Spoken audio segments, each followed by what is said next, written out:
And good afternoon, everybody. Seth and Sean Sports here on StreamYard. I'm Sean Palmer. That's Seth Kamens. I got it right that time. Yes. It's been a good day for Mets fans. It's been a really good day for Yankee fans. How Really? It's not. 9 years for a guy who's been healthy 3 out of the last 7. Is it your money? I like your deal better. How about that?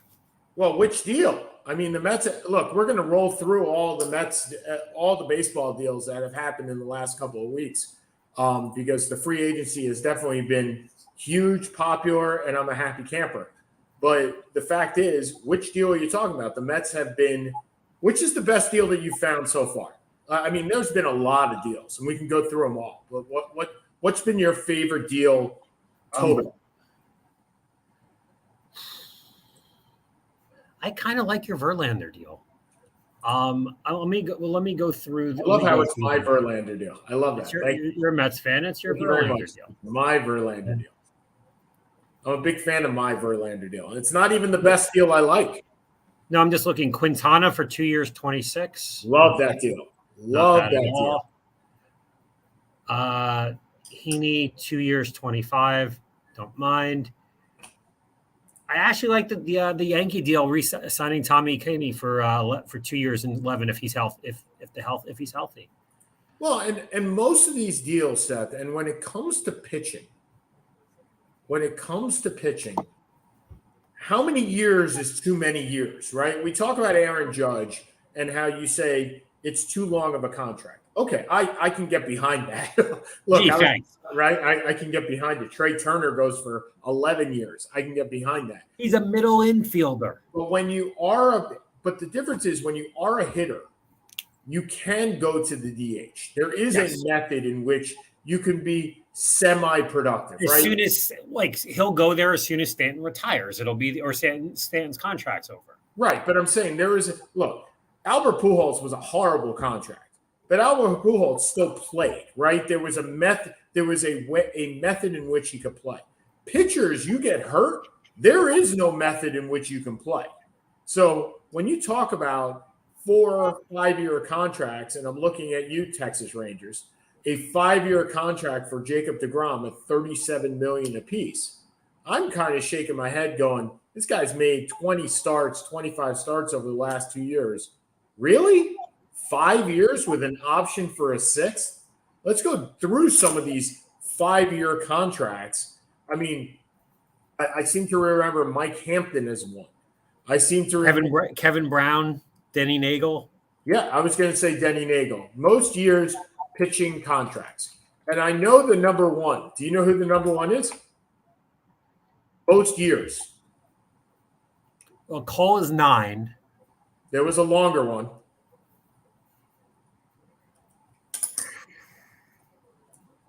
Who? I can't think of it. So it did not happen. Well, it happened in our lifetime, but very, very early in our lifetime. It was Wayne Garland. Wayne Garland was a pitcher? Yeah. Yep. So Wayne Garland signed a 10-year deal. Wayne Garland contract. Hold on a second. $2.3 million in November of 1976 for 10 years. 10 years. And it brings up the obvious question. Who the F is Wayne Garland? So I want to actually see $230,000 in 1976 worth today, right? What do you think?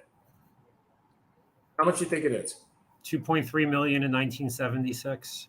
No, $200,000. So he made he made $2.3 million on a 10-year contract. So $230,000 a year, right? Give or take, if you divide it by 10. So $230,000 in 1976. How much do you think it's worth today?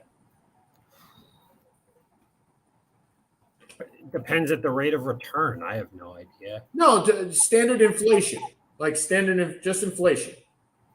Probably about $1.1 million. Yeah, 1.2. Well done. $1,204,617.93. Which today, if you could get a pitcher for $1.2 million, you're doing pretty well for yourself. Or he's just not a very good pitcher. Right. And granted, baseball players were not paid nearly as much back You're then. getting like the knuckleballer from Major League One at his age currently. That's what you're paying $1 million for. Yeah. He'd be like 74. Exactly.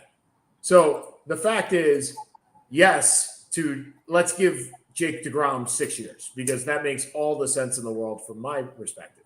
But let's roll through some of these contracts. You tell me what you think about it. So I think the better question, I think, as you are the more of the baseball expert than I am, it probably makes more sense for me to run through them. Sure, let's do it. I'm Okay. game on for this. All right. So Wilson Contreras, 5 years, $88 million. Wilson Contreras will not be catching very often for that team. Look, they got a guy that is a good hitter, and what was it? 5 years and 78? 5 years, $88 million. 5 years and 88. So doing quick math, that's about 18. Yeah, 18. 16, 17 a year. Right. So $17, $18 million. A good look with the DH in now. Wilson Contreras will catch a couple of days a week. He'll play left field a couple of days a week, and he'll DH the rest of it. He's a hitter he's like Travis Kelce. He's a tight end a wide receiver masquerading as a tight end. And I think that's what Wilson Contreras' greatest comp to me is Elston Howard, or a guy like that used to play left field half the time. Not a good athlete, but not a great catcher. I think it's a good deal for the Cardinals because they had nobody else. They're basically replacing Yadier Molina, right, who was making about $18 million, with Wilson Contreras, just a younger version, but not as good defensively. Better hitter, less defensive. The interesting thing is, how will the pitching staff work next year with that team? Because Yadi definitely saved that pitching staff a lot. So the question is, what does Wilson Contreras do? And it was interesting that the amount of interest in him was not, you can tell this year more than in the past. It used to be you would forfeit a first round pick if you signed any of these top tier free agents. That's no longer. In the new CBA, you're getting a pick between like the third and fourth round. So, and you're forfeiting some international bonus money, which quite frankly, nobody cares. So, yeah. And that's another thing that you have to look at when you look at the Mets and look at the Yankees and some other these teams that are signing free agents. Who are they actually signing? Wilson Contreras had the qualifying offer attached, and so the Cubs get a pick. Right. Kenley Jensen, 2 years, 32 with Boston. Well, Boston needed somebody that could close. I mean, look, Kenley Jansen led the National League in saves with an over 3 ERA. Kenley Jansen was the best closer about 10 years ago. He kind of reminds, He's Jeff Reardon. He's Jeff Reardon late in his career going to Boston. Without the beard? Yeah, but he's going to Boston. I think Kenley actually has a beard. He's going to Boston. Look, Kenley Jansen does – if you are Chaim Bloom up in Boston, you have to do something, because this team might let go of Xander Bogaerts. They haven't re-signed Rafael Devers. They have no payroll, none, except for Chris Sale. And they're the Boston Red Sox, for God's sakes. I mean, yeah, look, Kenley's a nice thing to have, but he's not moving the needle whatsoever. Not whatsoever. Jose Quintana. Love it. 2 years, 26. Love it. Best deal for me that any team has made. Well, him and Tyler Anderson. Tyler Anderson just signed too early, taking $39 million over 3 years from the Los Angeles Angels of Anaheim. Then he could have gotten a lot more had he stuck around. Quintana is an older pitcher, but he keeps the ball in the ballpark to the tune of the best in the major leagues last year. And when you're going from St. Louis, which is a pitcher's park, to the Mets, which is a pitcher's park, look, he's perfect. He's The last 5 years, he's pitched 165 innings every year. So you know what? That's exactly what the Mets need behind Scherzer and Verlander. Right. I mean, you've literally replaced Bassett and Tejan Walker with Verlander and No, you've replaced DeGrom. Oh, I apologize. You replaced DeGrom and Bassett with Quintana and Verlander. You still have to replace Walker. You still need another pitcher in there. Right, which is Walker's a 3-4, give or take, mid-tier rotation. You need another 3-4. Who got 4 years and $72 million from Philly. Yeah. Philly is Look, it's mad money. It's mad money over there in Philly. Let's start talking about what Philly has done, right? So Philly has subscribed to, we're going to win it. And you know what? When you go to the playoffs and you make a run like they do, I'm still interested to see how their defense is going to work out even next year. Because next year, Bryce Harper is probably not going to play half the year. And when he does come back, he's going to be a DH. So while they were able to deal with that this year, I'm interested to see where they play Trey Turner. And look, Trey Turner is a hell of a ball player. But like you said, 11 years, my friends. 11 years for a guy that relies on speed. And look, the goal of these contracts is to make it in the front end, right? If the Phillies win a World Series in the first 5 years with Trey Turner, do you think they care about the back five? Probably not. But only one team out of 32 wins the World Series. Do you think if Albert Pujols won a World Series with the Angels that anybody would have cared at the end? No. I don't know. I don't know if one moves the needle to that degree. Well, if you're there 10 years, you win one title. I don't know. Well, let's put it this way. Ryan Howard. It would have given him a lot more leeway. Let's put it that way. Well, remember, Ryan Howard was an albatross at the end of the contract, right? I mean, but he was still beloved in Philly. Yes, he was still beloved in Philly, but nobody thought that people still complained about the contract. Outside of Philly, but not inside of Philly.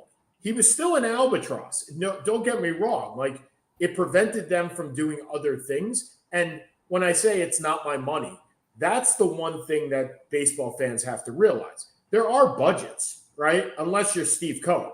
There are budgets in which teams utilize, whether it be due to the tax or some other thing that teams utilize going forward. But the fact is, if you have a budget of $250 and you spend $40 million on Aaron Judge, that just means you don't have $40 million to spend on somebody else. Right. Or two players or three players for that matter. But look, Philly has Aaron Nola, who's coming up for a contract. They have Nola, Wheeler, and Walker as 1, 2, and 3. They also have 3 of the best minor league pitching prospects in baseball. That team is ready to play. And the NL East is going to be the best division in baseball, even with the Marlins and with the Nationals, who I almost just called the Senators. The Senators, yeah. Yeah. They are going to be incredible. I'm assuming you're happy with the Verlander deal, 2 for $86. Yeah. I mean, look, again, if he makes me a World Series, I'm ecstatic. If he doesn't make me a World Series and he's gone in 2 years and I got $43 million to play for, great. And he's got a vesting third year in his contract, which, quite frankly, if he gets to the vesting, then they did pretty well with it. So I have no problem with the AAV is less concerning to me than the duration of the contract. We've always said there's no bad 1-year contract. Right. Well, if you tell me that you got a Cy Young Award winner for 2 years, okay, yeah, that works for me. I don't care how old the guy is, unless he's Gaylord Perry. Rest in peace. Spitball for those of you not aware. Cubs take a couple shots on things. Jamison Taylor, 4 years, 68. Cody Bellinger, 1 year, 17. Love the Cody Bellinger deal. Absolutely love it. You take a shot. He's 26, 27 years old, former MVP. You hope that he can rediscover that swing. Look, the swing is beautiful. It just doesn't connect with anything. So, but he's also a center fielder that can actually play center field as opposed to a guy that's masquerading. He can also play first base if you need him to. Look, he had the most precipitous decline of any player in, I believe, in the history of Major League Baseball. But at the end of the day, there is talent there. The talent signing, I don't get. 4 years, $18 million a year for a guy that really hasn't – he's still living off his prospect status as the number 2 pick overall. And he doesn't move the needle enough for that team to be investing that type of talent. That very much reminds me of Kenley Jansen in Boston, where I just got to show my fans I'm doing something. And the Cubs are a team that has a lot of money. So why are they not investing in the product? That product was awful last year. Awful. Well, we're a long way from 2016? Yeah, which is not that far away. That's not that long ago. Jose Abreu, 3 years and 58 to the Astros. Don't get it. They have Gurriel. What am I missing? They have who? They have Gurriel. Or is he a free agent? Gurriel was hurt a lot last year. But the fact is, why are you spending that much money on a first baseman DH? Look, Keith Law is the snarkiest columnist I've ever met, ever seen, ever read. But he says something that is true. If you can get CJ Cron to do 3/4 of what Jose Abreu does, but for 1/10 of his salary, you go get it because you can make 7 CJ Crons for 1 Jose Abreu. Jose Abreu, yes, hits the ball hard, but 3 years for this guy? I mean, I think he had 15 homers, 75 RBIs last year. You can get that from a quadruple A player these days. Look, I like Jose Abreu as a player. I have him on my fantasy league team almost every year because I know he's going to put up X and Y. He's consistent, but he's not worth that money. Going back to your Mets, something happened early on. I don't remember if we talked about it. Mr. Diaz signing for $100 million over 5. No choice. That's that. Do I like the deal? You never like a reliever for 5 years. You says the guy who's had to run his Chapman for the last 4. Understood. Well, I mean, look, I've had Armando Medina. I've had John Franco. I've had Aaron Heilman as my closer, right? But I also had 4 years of Billy Wagner. And if you can have 4 years of look, if I get 4 years of Edwin Diaz of this year, I'm happy with if you get 3 years of Edwin Diaz of this year. That's right. I'll live with because your window currently is a 3-year window with Verlander for the World Series. I find it interesting the Mets window because the Mets are the oldest club in baseball. Certainly the oldest pitching. Their 2 top pitchers are 40 and 38. 40, 38, and Quintana's 38 too, or 36. I mean, no, he was, I thought, 33. 33? Okay. So their top 3 pitchers are all in their older years. Their left fielder is in his 30s. Their shortstop is going to be there forever. It's a matter of, are the young guys going to be able to supplement this team? Because and I'm not talking about Alonso. You know what you're getting with Alonso. But when you're at third base, is Brett Beatty going to make that leap? Catcher, is Francisco Alvarez going to make that leap? Because the thing that the Yankees proved and the thing that winning teams have is not only high-priced talent, but also rookie talent. Because you need to supplement that. You can't have, well, unless you're the Philadelphia Phillies, you can't have 20 guys making $20 million. The Phillies, I believe, have 11, which is insane. Yeah, seriously, I want to look it up, but I think they have 11 guys making $20 million. Did the Dodgers have that many? No, this is the most. That is utterly absurd. The next year, they have Harper making 20. Hold on. Oh, they don't have all the payroll in here. They have 1, 2, 3, 4, 5, 6 guys making 20, according to this right now. But that does not include Trey Turner. It does not include T1 Walker. So that's 8. And Aaron Nola going to get an extension off his $16 million since he's got one more year before free agency. What does Wheeler make? Wheeler makes he makes 24 and a half. How did now look? Not saying it hasn't been warranted based on the way he was pitching the last 2 years, but how in the hell did Wheeler get that kind of deal coming off of what he did with the Mets? So Wheeler has been all about his potential. And so he came off making $7 million, $5 million with the Mets. And he signed in 2020, again, it's prorated, right? Because 2020 was that COVID year. Yeah. He made 7.5 in 20. So he got a 4-year, I think it was a 4. What were the contract details? Here we go. So it was a 5-year, $118 million contract.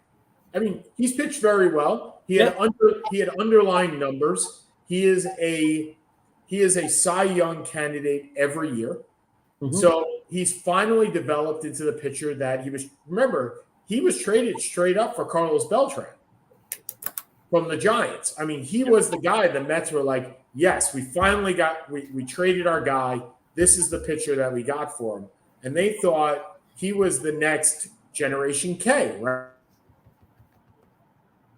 Yeah. You there? Dude. Not sure if Sean is here or not. So I guess I will keep on talking because that's what I'm sure everybody wants to hear. Couple other guys, a couple other quick signings. Giants signing Mitch Haniger, 3 years, 43. Kind of feels like, oh, now we have two Seans. Yeah.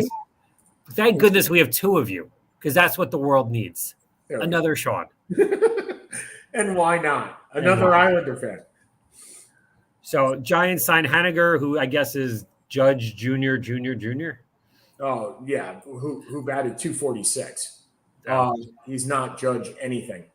Look, he was the backup, and I mean, he's a good player. He's not a great player. He's a good player. So, yeah. Hold on one second. So, yeah, I think that Haniger is a good contract. But, again, if you are the Giants right now, Seth, who are you coming to watch at the ballpark? I'm just going to McCovey Cove and hanging out there. Look, I get that part of it, but really – who are you going to? If you're a Giant, no, I'm going to just hang out with McCovey's statue because that's about all you got out there. They've become Boston.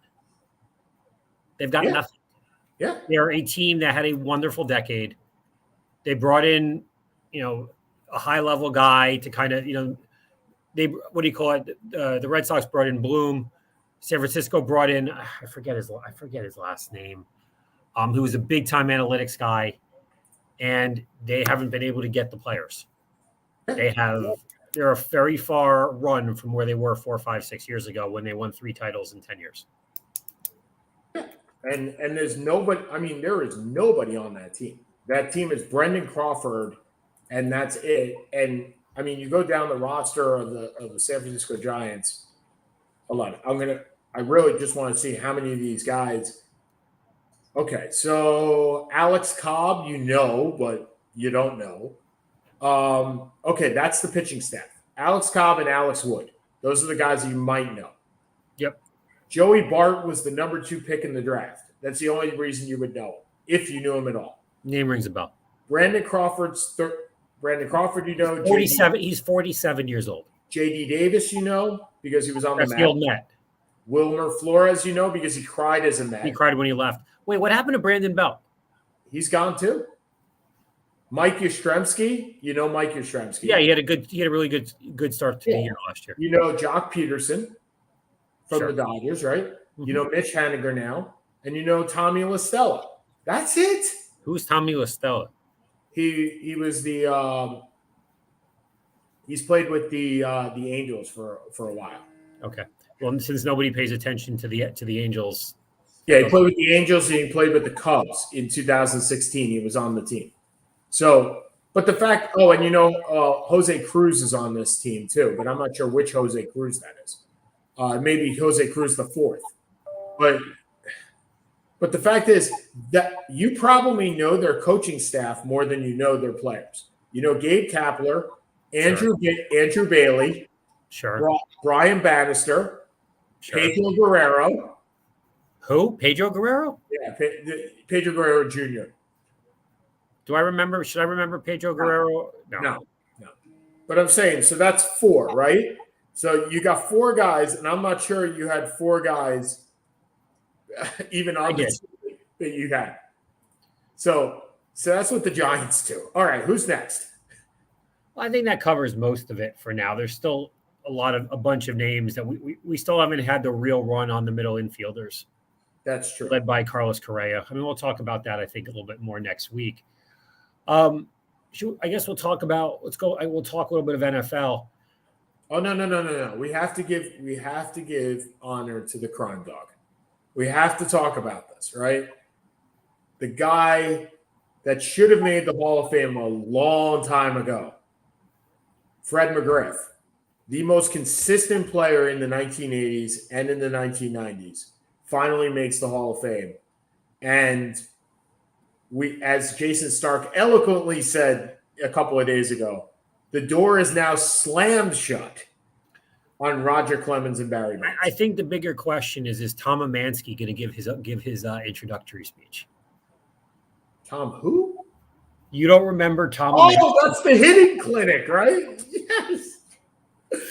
For those of you who don't remember, Tom Amansky had Fred McGriff as his advertiser, his key promoter for like 20 years.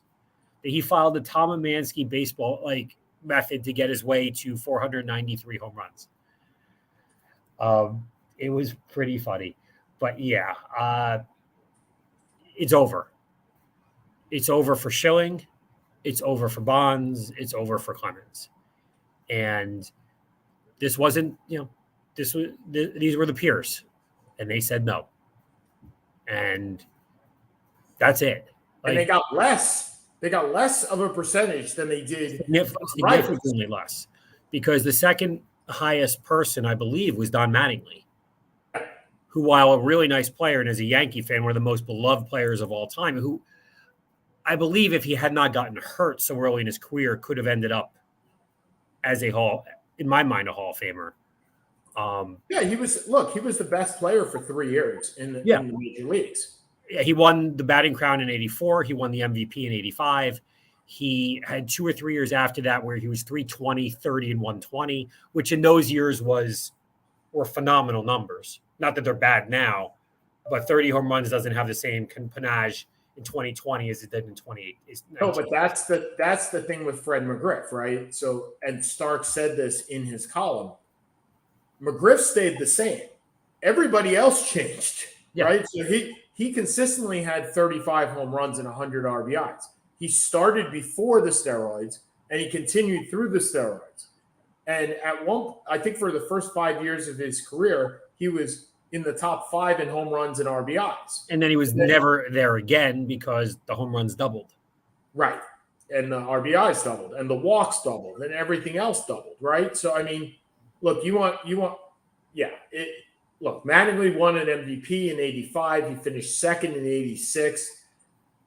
And he is the most gracious player I've ever heard of in the fact that he went to Buck Showalter and to, I think it was Bob Watson at the time after the 93 season, 94 season. Are you talking when he retired? I don't know. Yeah, right before he retired. He retired after the 95 season. Okay, so after 95, he went to management and said, get somebody else in here. I can't play. He could have, trust me, nobody was telling Don Mattingly to retire. It wasn't happening. He and Mike Bossy are kind of the same, right? Both with back injuries. Both were at the top of their game just a couple of years before they retired. And unfortunately, back then, you didn't have the medical technology that you have today. And they probably could have played 3 or 4 more years at least today. I mean, I think that may very well have gotten them there. Yes. Because we talk about this. I'm not a big Hall of Fame guy. Although I'm coming around to the idea of it's a museum and maybe it is what it is. but he was the best player in baseball for 2 or 3 years, or if not in the top 2 or 3. So Mattingly finished, and we've talked about Mattingly before. In '85, he was fifth in MVP. 84, he was fifth in MVP. Right, he won the batting crown because he beat Winfield in the last game of the season. Right. He beat him out. 85, he won it. 86, he was 2. 87, he was 7th. 89, he was 15th. At 32 years old, he was 19th, and at 33, he was 18th. He finishes with 222 home runs, about 1,100 RBIs, a 309 average, and an OPS of 830, which is not fantastic. But in his prime, his four prime years, I mean, he was fantastic. I mean, he averaged 30 and 121. He only struck out 37 times a year. Right, but the 30 and 121, for those of you who don't remember or didn't know because you weren't alive, you have to put into perspective. That meant a lot more. 30 people led the league in home runs with 37, 38 home runs. Right. So 30, 31 then versus 30, 31 in the 90s and going forward is a different. Well, but we're back to that now, aren't we? Except for Judge. Everybody else was in the 40s. I mean, the 30s and 40s are different, though. Right. I mean, there's a lot of people in their 40s. There's not in their 40s. They hit in the 40s. There's 37 is not leading the league in home runs at this point. No. But so anyway, props to McGriff. Props to Mattingly. Look, I think Mattingly eventually gets in. I just don't think he gets in as a player. Like, I think he eventually gets in for his manager and player, much the same way as Torrey did. I think Torrey won 4 World Series, but I don't think he had to. I think he might have gotten in even if he won 1 World Series. Mattingly's barely ever made the playoffs as a true. coach. Well, but Mattingly's only 61 years old. He's probably got another 10 years if he wants. Well, I think he's a bench coach this year. I think he's taking a step back. Yep. But to be fair, he's been on some pretty cruddy teams and done a decent job. I don't think anyone's complaining about the job he's done. No, but again, props to McGriff. Like McGriff was the best part about McGriff is he never said a word, right? He was like, and by the way, he was involved in some of the greatest trades of all. I was going to say that him and Tony Fernandez for Roberto Alomar, and I can't place the fourth. Joe Carter. That's it. Joe Carter. When have you ever seen a trade with 4 players, all of the multi-time All-Stars, a couple Hall of Famers, and while Carter and Fernandez, RIP, are not Hall of Famers, they were excellent players. Oh yeah, Carter. I mean, look, if we did not change to sabermetrics and the RBI didn't matter as little as it does right now, Joe Carter would be in the Hall of Fame. Joe Carter was an RBI machine. The thing was, Joe Carter had tons of people ahead of him to knock in, as opposed to him being that guy. Right. His prime, he had what do you call it? Alomar. He had George Bell. He had Dave Winfield. He had Paul Molitor. He had all these guys Hall of Famers. Yeah. The other thing is he was not George Bell. For those that do not remember, Fred McGriff was originally a Yankee, and he was one of those what if stories with the Yankees, right? Back in the 80s when they traded Willie McGee for Bob Sykes, and then they traded Fred McGriff for Dale Murray, and they traded Jay Buhner for Ken Phelps. Ken Phelps. The point, what people don't remember, if you are young and if you are in your 20s, let's say 20s, maybe early 30s, is that the Yankees used to trade away prospects like they were pennies on the dollar. Yep. And that stopped around 1992 with George Michael. G. Michael. George Michael was singing "I Want Your Sex" at the same time, by the way. Possibly. But Gene Michael and then Bob Watson and then Brian Cashman comes in, and so Brian Cashman gets another 5-year deal. He'll be climbing up and down the skyscraper in Connecticut again for the Yankees this year. Tell me how you really feel, Seth. No. He's look, he's the Fred McGriff of GMs. The world is changing around him, and he's staying the same.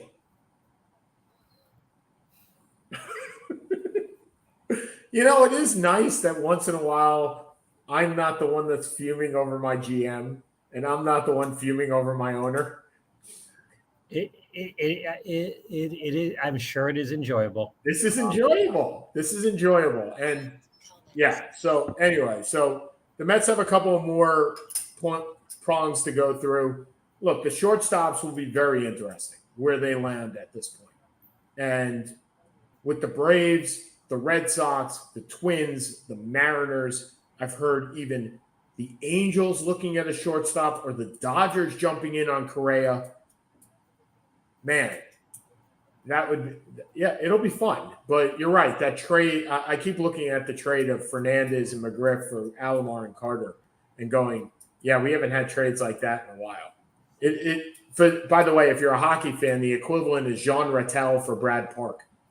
There was a great article about that in The Athletic, actually. Yeah, it was on Rattel's. So The Athletic is, you've actually been reading the hockey part? I didn't know it existed, and then the Brad Park one popped up, so I'm starting to read it. Yeah. So they're doing the top. Top 99 because number one is number one is. Yeah, we know who number one is, and look, so number one for those that are not hockey fans is Wayne Gretzky. I would sincerely hope so. And number two will probably be Bobby Orr, and number three will be Gordie Howe, and probably somewhere in that order. And but it is tremendous. I mean, look, the Athletic does a great job when they spend the time to do it, and they're not quick hits. I'm not a big fan on their. I don't think they proofread well when they have to get something to copy, right, because they're trying to get so much material out on a daily basis. Right, but when they have these series or they have these long, in-depth pieces, they are the best that there is. They are the best that there is. So, okay, let's move on to the football where the Seth and Sean Sports Radio Show Fantasy League took a fourth loss this week because we have no quarterbacks. As Seth said, Kyle Allen is awful. And so now, as our starting quarterbacks, by the way, if you didn't see today, our starting quarterbacks for this week will be Davis Mills, who has been reinserted in the starting lineup against Dallas, and Brady Purdy. Purdy. By the way, dirty. By the way, you told me this morning, and I have no problem saying this. You told me, or yesterday, you told me bid 35 on Purdy, right? You said between 35 and 36, right? You said go one up. If we had bid 36, we would have lost them to the Warwick Wildcats, who had the tiebreaker over us, and they bid 36 too. We bid 41, and we got Mr. Irrelevant for our team. I got to tell you though, Seth, first of all, we're definitely in the playoffs. We are 100% in the playoffs. And we'll go through this next week into playoffs. This is the worst team. I'm looking at us right now. No, but we have a chance next week. I'm telling you, the team that we would play next week is hold on, I figured this out because I did of course I did. Because little do I know I have anything to do. We would play no sauce. So next week, just looking at it, it's Deshaun Watson against Baltimore. Okay, I don't mind that so much. It's Josh Allen versus Miami. And of course, Josh Allen will knock us out, right? Because it'll only be – he's got Connor and Pollard, Tyreek Hill, Amari Cooper, Amari St. Brown, Hooper, Rondell Moore, and then defensive players. This is not a great team. We could beat that. We have the worst starting team I think I've ever seen. No, this week we do. This week. No, this is next week. Well, next week's the playoffs. Right, but we're locked into our spot. Oh, are we? Okay. We are locked in. So if we're locked into our spot, and I'm looking, that was the team we play next week. So our next week's team is not horrendous. I mean, aside from the fact that we don't have anybody that can throw the ball more than 5 yards. But Davis Mills goes up against Kansas City. I'm a big fan of that. And Bradley Davis Mills has been so bad that they benched the starting quarterback for a team that's 2-10. And then Brock Purdy plays next week. He plays Seattle. Birdie. Plays Seattle. I think we have a shot. Birdie. I think we have a shot in the first round. Okay, well, that's great. If we didn't have our other 7 guys injured, it would be. I feel much better about this. But we are actually starting a team this week as if we were getting ready for the playoffs in 2 weeks, and we don't want anyone to get hurt. This is literally our backup team. I mean, this is incredible. We have 6 guys on bye, and our 7th guy was just benched. Yep. Wow. What did Tyler Huntley go for, by the way? Or you said he was picked up already. He had been picked up. This was the only guy. Now we could go pick up John Wolford again if we want. Or Blake He's not starting. Mayfield's going to start. You know what? Thielen was actually dumped. Adam Thielen? Yeah. I mean, he may be worth a pickup just for this week. Yeah. So, I mean, I don't know who they play the Lions. Yeah, he may be worth a pickup for this week. I agree. Anyway, all right. So, Mike White, the savior, is still Mike White, the savior. Here's the thing. I'm not sure they ever go back to Zach Wilson. I'm not sure they go back this year, and I think you have an open training position next week. Open job next year. Yeah. I mean, I watched the team, and I'm never afraid that he's going to make that mistake. No. I mean, the 2 interceptions he had, one was on 4th and 20 at the end of the game. And one was bobbled by Corey Davis. One was tipped. Yeah. But I'm saying, like, unlike Daniel Jones or unlike Zach Wilson, I don't have that concern that he's going to throw the ball up and it'll go to Nowheresville. Like, I have not had that fear with Daniel Jones this year. I've had it prior years. I haven't had it this year. He was excellent against the Skins. And let's be honest, if we're comparing the Jets to the Skins, Jets to the Giants, you have the 4 best wide receivers before we get to a Giants wide receiver. Oh, yeah. But you have the best running back. You have the best running back, and we don't have a running back. So I picked up Zonovan Knight. I didn't know Zonovan was a name. Yeah, it's a name. But, yeah, by the way, you guys, the Giants lost that game. The Redskins did not – sorry, the Commanders did not win that game. Dable played way too conservative, which shocked me because that hasn't been the way he's played. You lost the game twice. Yeah, I agree. But Brian Robinson became maybe in our keeper discussion next year. You mean not Cam Akers? We got both of them for $1. I'm kidding, dude. We're not keeping Cam Akers. I don't know. Cam Akers is playing for us this week against the Raiders. Great. He's cost me in 3 other leagues. But are you look? That tie does not hurt you. No, at all. I also have no real as much as I'm enjoying this season. I don't think the team is very good. So look, if we make the playoffs, it's wonderful. If we don't, I'm just happy we're going to have relevant games in December. No, and I say that. Look, I say the same thing about the Jets. I didn't have any expectations of going to the playoffs this year. We've had this discussion. Absolutely no expectations of that. But we did have expectations of Russell Wilson. I mean, I gotta give love. No, you've said this, right? Vitt, whatever his name is, right? Props to my boy Sean Vidge. Yep. Diehard Denver fan. Hated the deal the second it came out. Yep. And then you got Deshaun Watson, where you're kind of like, I thought he was going to be my savior, and he's done. Look, let's give Deshaun Watson not a couple weeks, more than 1 week. Let's see where we are. Let's see where we are in 2 weeks with Sean Watson. Not this week. Let's see where he is in week 3. Okay, fair enough. We go there. Well, remember, week 3, they're not going to even be in the running for anything. I mean, they're not in the running. There's 5 games left. What are they? 4-7, 4-8? Yeah, they're out. They're essentially. They need to run. They need to run it through. Let me ask you this. So let's go down some of these quarterbacks. You tell me if you are improve their stock or lower their stock based on this year. Okay? Mm-hmm. Jalen Hurts. Oh, I mean, that's not even a question. Right. Okay. Joe Burrow. Joe Burrow's been a top 5. I think he stays the same. I think Joe Burrow is considered a top between number 3 and number 5 quarterback in the league. Okay, so I'll take out the obvious ones. Tua, is he come on, up, right?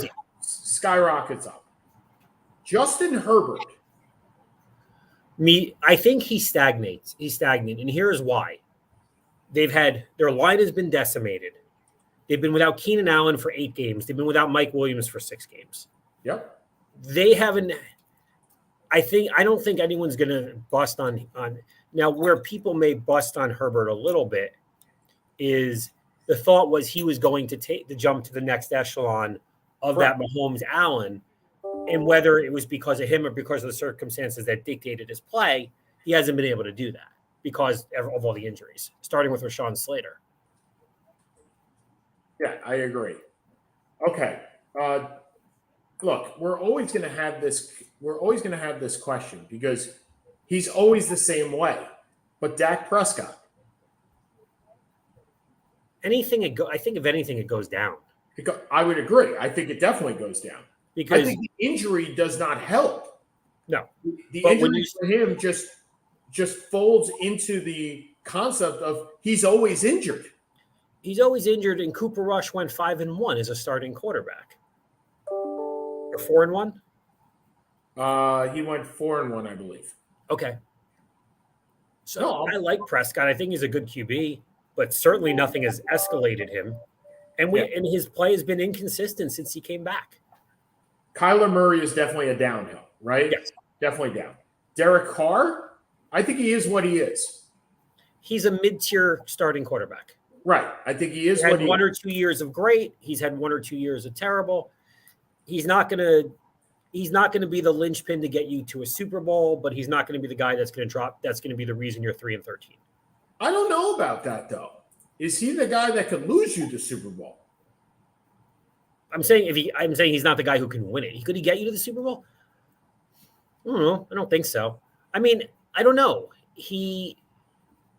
With the team, as I look at it from the team standpoint, they just can't get out. They can't seem to get out of their own way. Agreed. Okay. How about Jared Goff? Jared Goff's had a nice year. I mean, you see Detroit on an upswing, but Goff is in the last year of guaranteed money at $30 million a year. So the question isn't really does he re-sign with Detroit, because I can't imagine he's going to re-sign at a lower price point in Detroit. Well, they'd have to cut him first. Right. I don't even So right now, I'm looking up Goff's contract. They have an out after this year with $10 million on the dead cap. His cap hit, if they keep him, is $30 million. Here's the thing, though. They've played themselves into what? I know. That's what I was They've played themselves out of the quarterbacks. Yep. Because as of now, you have Bryce Young as a top 3, CJ Stroud as a top 3, and Will Levis somewhere in the mid. According to Tankathon right now, which is a great website. Never heard of it, but it sounds awesome. Tankathon, they are 15th. They have the 15th pick in the draft. So they may be able. Levis has taken a bit of a step back because he's been inconsistent this year, but the team around him at Kentucky hasn't been as good. I don't think he will get there. I think there's too many teams that need quarterbacks that will have picks before them. So I think no. Remember, they have the Rams pick. That's right, they do. The Rams will be number as of now. They have the 4th pick in the draft. As of now, they're the 4th pick in the draft. You're not going to take a quarterback there because I think Stroud is gone and I think Young is gone. Well, let's look quickly. Houston, first is Houston. They're taking a quarterback. Is Chicago, and 3rd is Denver. They'll have a quarterback unless somebody trades up for him. Chicago's not taking one. Denver sure as hell ain't taking one. Denver can't take one. Yeah. I forgot they had that pick. If they can get CJ Stroud, then I think you probably have to cut him. Okay, so all right, Brady up or down? Because I think he's taking a dramatic step down. I think it's meaningless. Does it matter? Probably not. Brady. Tannehill's kind of stayed stagnant to me, but the reality is also he's going to be gone after after this year because I think his guaranteed money is just about up. And then they have Malik Willis. They drafted. Right. And John Robinson was Was fired. fired, and that was Tannehill's play. So Tannehill, though, I can see being picked up as a starter somewhere else. So maybe a team like the Commanders. Yeah. Okay, Mac Jones. Mac Jones has been a step down, but again, they lost McDaniels, who just seemingly is a better offensive coordinator. And when you bring your defensive coordinator as your offensive coordinator, sometimes that doesn't work. Call me crazy. But Jones, again, no real great threats no great receiving threats there either. They're, look, as great as Belichick is, once Brady's been gone, there hasn't been a lot of upside. Lamar Jackson. Lamar Jackson takes probably a small step down. But again, they have no wideouts outside of Mark Andrews, and Mark Andrews has been hurt a quarter of the year. Your number one is Rashad Bateman. He's been hurt. He's injured the whole year. Your number two is Duvernay, who's had a nice year, but nobody's really thinks of him. Number three is Deshaun Jackson, who's 71. Who's 71 years old. Still can run. Still faster than both of us combined. But again, the problem for Lamar Jackson is he wants, give or take, Deshaun Watson money. Yep. And it's hard to give Deshaun Watson money when you've been injured a lot of the year and you haven't been great this year. Yep. Again, for some of it, reasons beyond his control because he doesn't have the play. He doesn't. Marquise Brown being traded to the Cardinals hurt him. Yeah. If you're Green Bay at 11, you have Jordan Love, but you have Jordan Love, right? So Rodgers, $60 million next year. Yeah. What can you do? Nothing. Look, if you're the Packers, you want him to retire. You want him to step away. But if you're Aaron Rodgers, $60 million, my friends. Yeah. Why are you going to step away? You're not going anywhere. You're not going. I do wonder what his legacy is. Do you think anybody remembers he actually won a Super Bowl? Barely. Right. That's what I'm saying. The only time they remember is when they do comparisons to other great quarterbacks. And I remember so long since he won a Super Bowl that I think people will remember him as a pain in the ass. Yeah, unfortunately, that's kind of how I see it as well. I mean, that team lost in 5 NFC title games. They were favored to beat the Giants. They should have beaten Seattle. That was a horrible loss. And they went to one. They beat Pittsburgh, was it? They beat Pittsburgh. Yep. So they never even lost at a Super Bowl. He's gotten the one. Yeah. And he's been favored in the playoffs in 5 years as a number one seed. He's lost as a number one seed 5 years. So I think, look, his legacy going to be that? I think his legacy is that he's even a bigger pain in the ass than Favre. And that's really hard. He's a different kind of pain in the ass than Favre. You're right, because he's an arrogant pain in the ass. Yeah. Do you think he finishes his career with Green Bay? I do, because how else is anyone going to get him? Well, after next year, that's the end. No, that's the end of the guaranteed money, isn't it? No, it's a 3-year guaranteed. Hold on. I don't think that's right, but you may. All right. Aaron Rodgers, Spotrac, and then we'll get into our 5. All right. So they can cut him after next year with $24 million on the cap. Oh, if they don't, hold on. Let me be fair. If they don't cut him next year and they cut him the year after, it's 16. But they got to pay him next year. If they don't cut him after 2023, he's earning in 2024 $40 million. Right. Right. Exactly. So you know what? Do you take the 24 million? This is the Matt Ryan saga, right? Do you cut him? If you trade him, it's still the same cap hit. You take the $24 million hit. But you got to find a team that's willing to take him too. And pay him $40 million. Oh no, his actual cap he would have a. He'd only have a $2.5 million salary at that point. It's the fact that he has an option bonus of $30 million when he's 41 years old. This is all set up for them to cut him after next year. There's no way. So, all right, last 5. Go right ahead. Congratulations to Juliana Sitch. Of course, it leads to the obvious question. Who is Juliana Sitch? First woman to be a head coach of a men's team to win an NCAA title. Coach University of Chicago to the soccer championship in Division II this week, or Division III, excuse me, which I think is pretty cool.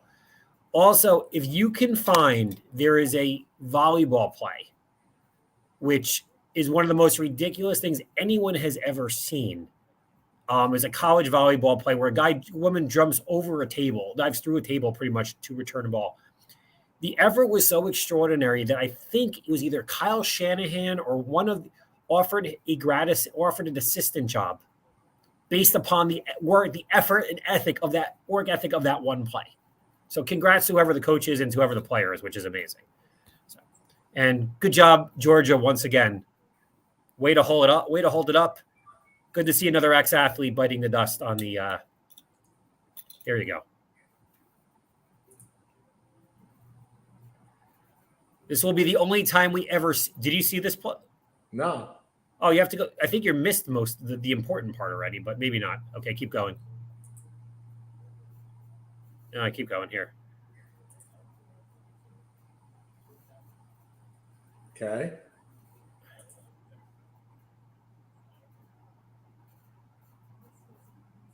Oh! Yes, please. I believe the proper response was, that was awesome. And then she gets back into the point. That's a Buffalo Bills thing right there. That's fantastic. Well done. Okay, my last 2.5 minutes.